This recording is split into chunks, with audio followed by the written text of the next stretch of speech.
uchaguzi wa rais, wawakilishi na madiwani kwa upande wa Tanzania Zanzibar. CUF Chama cha Wananchi ikiwa sehemu ya vyama vya siasa nchini, tunaendelea na maandalizi ya ndani na nje kwa nia ya kuingia katika uchaguzi hizo kubwa kwa nchi yetu kwa lengo la kushinda viti mbalimbali kwa kuweka wagombea kwenye nafasi ya rais wa Jamhuri ya Muungano wa Tanzania na rais wa Tanzania Zanzibar, wabunge, wawakilishi na madiwani kwa upande wa bara na Tanzania Zanzibar. Ndugu waandishi wa habari, leo tunatangaza ratiba mchakato wa uchaguzi wa ndani ya chama kwa ajili ya kuwapata wanachama watakaowania nafasi mbalimbali katika uchaguzi mkuu wa mwaka 2025. Tunatoa wito kwa wanachama wote kujitokeza kwa wingi katika kuwania nafasi za uongozi wa serikali ili kuweza kutimiza lengo kuu la chama chetu la kushinda mamlaka ya dola ya nchi. Tunawaomba viongozi na wanachama kwa ujumla kufanya maandalizi ya kutosha kwa kufuata taratibu zetu za ndani ya chama kwa kuzingatia katiba ya chama, kanuni zetu za uchaguzi na miongozo mingine ya chama katika kuelekea kwenye kura za maoni za ndani ya chama. Ndugu waandishi wa habari,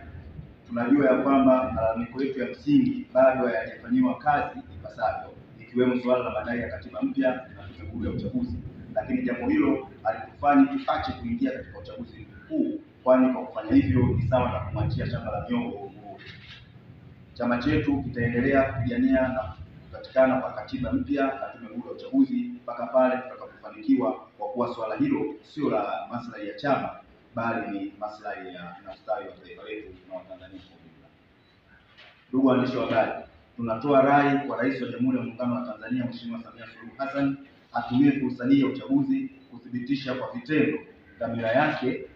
anayohubiri muda wote, kwa kuwa anahitaji kuona Watanzania wanaishi kwa amani na utulivu na kuendesha uchaguzi ulio huru na wa haki, na kwamba hakuna mtu au chama chenye haki miliki ya taifa letu. Dunia inaitazama Tanzania kwenye uchaguzi huu, lakini Mwenyezi Mungu muumba wa mbingu na ardhi na vilivyomo anamtazama Mheshimiwa Rais na Watanzania, na anaona yaliyo wazi na anajua yaliyojificha ndani ya mioyo yetu. Hivyo basi ni vyema kwenye uchaguzi huu tukatazama maslahi ya nchi na watu wake badala ya kuangalia maslahi binafsi au maslahi ya jamii. Ndugu waandishi wa habari, tunaomba wanachama na wafuasi wa chama chetu wasiumbishwe na kubabaishwa na maneno ya upotoshaji dhidi ya misimamo na mitazamo ya chama chetu. Badala yake tuendelee na harakati zetu za ujenzi wa chama na kupigania ujenzi wa demokrasia katika nchi yetu. Kauli mbiu ya chama chetu kuelekea uchaguzi mkuu ujao ni kipato cha msingi, ni haki ya kila Mtanzania, ni haki yako, ni haki yangu. Twendeni kwenye uchaguzi tukaombe ridhaa ya wananchi ili tuweze kutekeleza sera za chama chetu ya kuwaletea maendeleo ya kweli na furaha kwa wananchi wote. Ndugu waandishi wa habari, kuhusu suala la daftari la kudumu la wapiga kura, tume ilikamilisha zoezi la uandikishaji wa wapiga kura nchi nzima kwa awamu ya kwanza na sasa imetangaza awamu ya pili ya uandikishaji wa wapiga kura.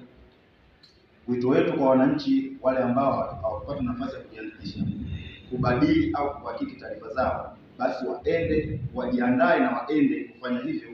mara baada ya Tume ya Taifa ya Uchaguzi kuanza zoezi hilo mwezi Mei mwaka 2025. Tunaendelea kutoa wito pia kwa Tume ya Taifa ya Uchaguzi kuandikisha wananchi waliotimiza sifa za kuandikishwa katika daftari hilo na kutofanya hila au vitendo vilivyo nje ya sheria zinazoongoza zoezi hilo la kuandikisha wapiga kura. Aidha, tunaiomba Tume ya Taifa ya Uchaguzi kutupatia nakala ya daftari hilo sisi vyama vya siasa kama wadau muhimu, ili wananchi waweze kuhakiki taarifa zao na kuweka mapingamizi kwa wale wasiokuwa na sifa za kuwepo kwenye daftari la kudumu la wapiga kura. Ndugu waandishi wa habari, ratiba yetu ya kura za maoni ndani ya chama chetu itaanza rasmi tarehe 26 mwezi wa 4 mwaka 2025 mpaka tarehe 1 mwezi wa 7 mwaka 2025 kwa zoezi la kuchukua na kurejesha fomu kwa ngazi ya udiwani, na kura za maoni zitafanyika kati ya tarehe 11 mpaka tarehe 20 mwezi wa 7 mwaka 2025. Ngazi ya ubunge na uwakilishi, kuchukua na kurejesha fomu ni kati ya tarehe 6 mwezi wa 6 mwaka 2025 mpaka tarehe 7 mwezi wa 7 mwaka 2025, na kura za maoni zitafanyika kati ya tarehe 10 mpaka tarehe 20 mwezi wa 7 mwaka 2025. Ngazi ya urais wa Jamhuri ya Muungano wa Tanzania na urais wa Zanzibar, kuchukua na kurejesha fomu ni tarehe 15 mwezi wa 6 mpaka tarehe 30 mwezi wa 6 mwaka 2025, na mkutano mkuu wa uteuzi wa wagombea utafika tarehe 27 mwezi wa 7 mwaka 2025. Tunawaomba wanachama wote wenye sifa na nia ya kugombea nafasi zilizotajwa zilizotajwa kufanya hivyo kwa kuzingatia ratiba iliyotangazwa na chama na kufuata taratibu nyingine za ndani ya chama kwa mujibu wa miongozo yetu. Asanteni sana.